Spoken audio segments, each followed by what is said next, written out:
Bonjour. Donc moi je suis Noémie Poise, je suis chargée de mission à Auvergne-Rhône-Alpes Énergie Environnement, qui est l'agence régionale de l'énergie et de l'environnement en Auvergne-Rhône-Alpes et qui a donc pour mission, on va dire, d'accompagner les collectivités principalement, mais également d'autres structures, on va dire publiques ou parapubliques, dans des projets en lien avec la transition énergétique. Donc on joue à la fois un rôle de centre de ressources, mais un rôle d'accompagnateur sur des projets et des filières. Et on est souvent en amont, justement, de ces filières. On a travaillé sur l'expérimentation des centrales villageoises dans les années 2010. Et comme le disait un peu Laurence précédemment, cette innovation, elle est vraiment venue un peu en rupture avec ce qui se faisait à l'époque en matière de développement des énergies renouvelables, et notamment de l'énergie solaire photovoltaïque. En 2010, on était dans un contexte, on va dire, où des opérateurs privés développaient de grosses centrales au sol ou sur des grandes toitures et démarchaient les collectivités notamment sur des projets qui n'avaient pas forcément de lien au territoire, qui ne généraient pas de retombées économiques ni pour les citoyens ni pour les élus, et qui ne faisaient pas forcément l'objet d'une concertation importante, tant sur le plan de l'intégration paysagère que sur le modèle de gouvernance des projets.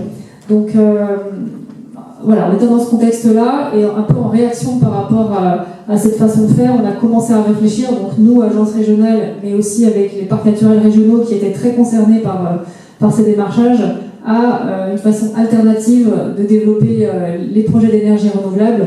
Et en prenant un peu le contre-pied de ce qui se faisait à l'époque, on a défini progressivement un modèle qui est basé sur la participation directe des citoyens et des collectivités, et puis plus largement des acteurs locaux, dans des sociétés locales qui portent les projets d'énergie renouvelable. Donc qui portent, ça veut dire qui investissent, qui réalisent, qui exploitent les projets avec des valeurs vraiment axées autour de ce qu'on appelle l'approche territoriale. Donc on a vraiment basé l'approche des centrales villageoises sur le fait que les projets devaient prendre en compte les enjeux transverses du territoire, donc pas seulement être dans la production d'énergie, mais être aussi dans le respect du paysage, dans le développement économique local, par exemple faire travailler des artisans locaux pour réaliser les projets, dans une gouvernance partagée, donc on est sur des gouvernances de type coopérative au sein des sociétés locales qui sont créées, et on fonctionne comme ça. Donc cette expérimentation, on va dire, elle a été testée au départ dans des territoires pilotes qui étaient situés dans 5 parcs naturels régionaux de l'ancienne région Rhône-Alpes, le Pilat, la Sille des Bauges, les Monts d'Ardèche, les Baronnies provençales et puis le Vercors. On avait 8 territoires pilotes. Et c'est vrai que quand on a commencé, c'était une démarche qui ne venait pas des citoyens, c'était une démarche plutôt descendante de la part des parcs et de Auvergne-Rhône-Alpes Énergie Environnement. On a animé beaucoup de réunions publiques, on a cherché à faire émerger des groupes, des collectifs qui voudraient bien travailler avec nous, sachant qu'à l'époque on n'avait pas de modèle à proposer, et en plus on était dans un cadre réglementaire qui nous contraignait beaucoup pour faire ça. Et puis progressivement on a réussi à faire émerger ces collectifs d'une part, et à travailler sur des premiers projets de production d'énergie photovoltaïque d'autre part. Et puis tout ça s'est progressivement consolidé, à la fois sur le terrain et à la fois nous au sein de l'agence sur le plan, sur la modélisation, on va dire, ce qui fait qu'on va dire en 2014-2015, on a achevé un modèle complet à la fois technique, juridique, économique de sociétés locales. Donc quand je dis société, c'est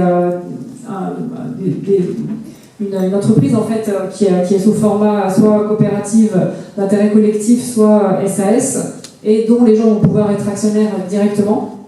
Et puis depuis 2015, en fait, on est dans l'essaimage de ce modèle, et d'autres territoires en fait se sont emparés de ça pour le reproduire.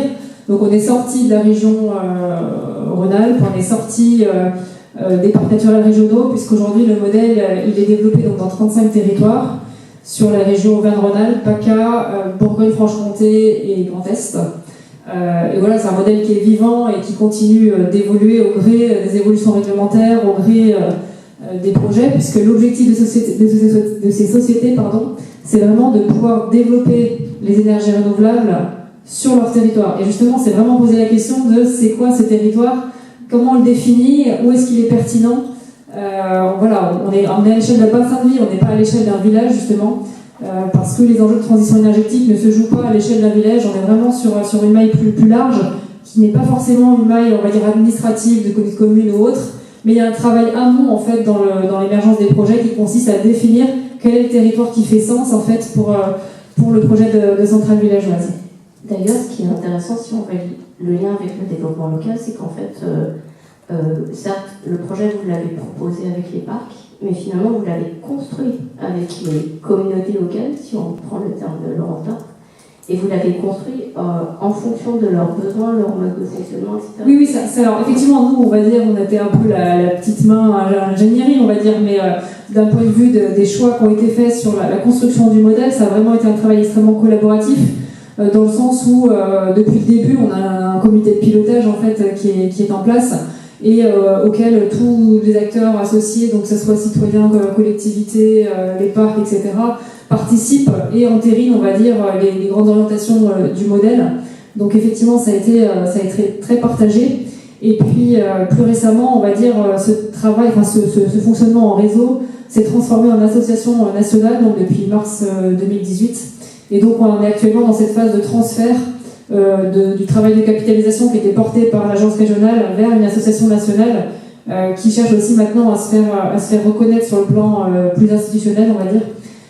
Mais ce qu'il faut avoir en tête, c'est que pour l'instant, voilà, on a beaucoup été sur les problématiques de terrain, la levée des contraintes juridiques, économiques, etc.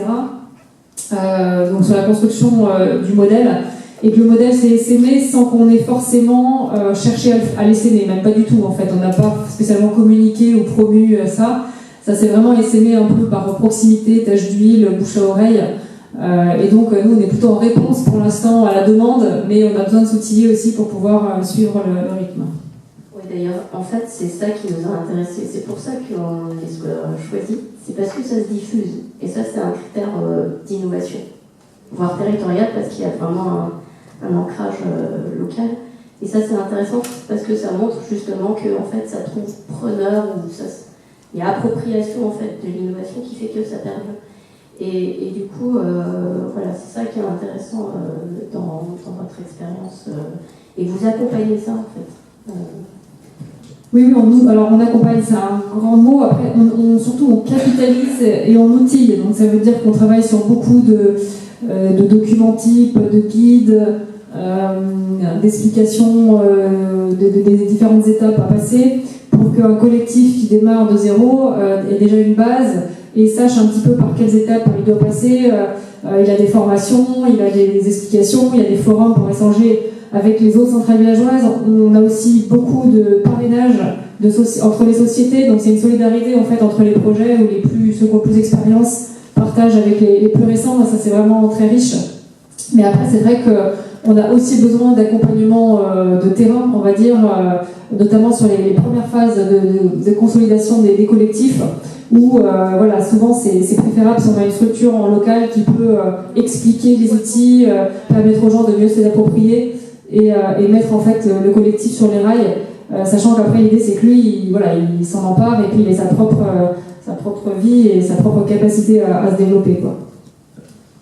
Vraiment, ce travail d'animation locale, elle est très très importante, hein, parce que sinon il n'y aurait pas ancrage local, il n'y aurait pas de développement localement. Et de tout type d'acteurs, hein, c'est vraiment une attention et une spécificité auquel vous êtes attaché, c'est dans votre charte. Ah oui, tout à fait. Oui, effectivement, la société qui est créée doit inscrire dans ses statuts le territoire sur lequel elle intervient, c'est-à-dire le territoire sur lequel elle s'autorise à porter des projets de production d'énergie renouvelable, et elle doit le décrire en fait en donnant la liste des communes. Donc on est vraiment très attaché à cette notion de territoire, et on comprendrait mal effectivement qu'un collectif citoyen fasse des investissements entre guillemets opportunistes en disant bah tiens, il y a plus de soleil à 200 km plus au sud, on va aller investir là-bas, alors qu'on perd le lien de proximité entre du coup ce collectif et les habitants de l'autre territoire, qui du coup ne seraient pas forcément consultés sur ce projet. Donc ça c'est quelque chose qui est extrêmement important et qui est vérifié hein, sur le terrain. Ça marche parce qu'il y a ce lien de proximité entre les équipements de production, les gens qui les conçoivent, qui les exploitent et qui les financent, quoi.